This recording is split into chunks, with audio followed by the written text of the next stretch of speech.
بسم اللہ الرحمن الرحیم۔ السلام علیکم۔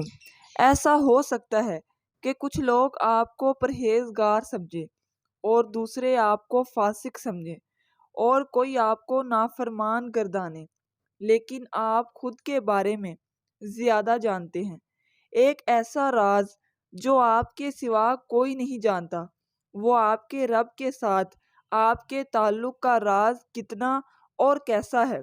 لہٰذا تعریف کرنے والوں کی تعریف سے دھوکہ نہ کھائیں اور تنقید کرنے والوں کی تنقید سے پریشان نہ ہوں۔ اللہ کا یہ فرمان ہمیشہ یاد رکھیں، بلکہ انسان خود ہی اپنے آپ کو خوب جانتا ہے۔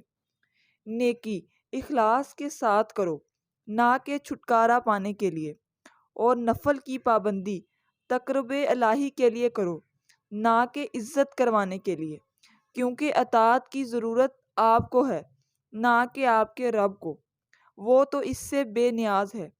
لوگوں کی چاہت کی فکر نہ کریں، کیونکہ ان کے دل بدلتے رہتے ہیں۔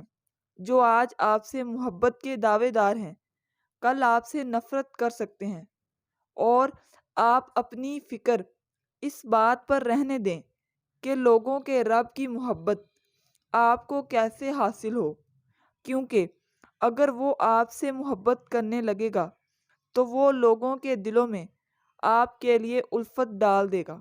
حرام ہر صورت حرام ہی رہتا ہے، اگرچہ ہر کوئی اسے اختیار کرنے لگے۔ اپنے اصولوں سے سمجھوتا ہرگز نہ کریں۔ لوگ کیا کہیں گے اس کی فکر چھوڑیں، کیونکہ آپ جواب دہی کے وقت تنہا ہوں گے۔ مضبوطی سے قائم رہیں، جیسا آپ کو حکم دیا گیا ہے، نہ کہ جیسا آپ کا نفس چاہے۔ اپنے لیے کچھ پوشیدہ نیکی کر کے رکھیں جسے صرف اللہ ہی جانتا ہو۔ تنہائی کے گناہ جس طرح تباہ کن ہوتے ہیں، اسی طرح خلوت کے اعمال نجات کا باعث ہیں۔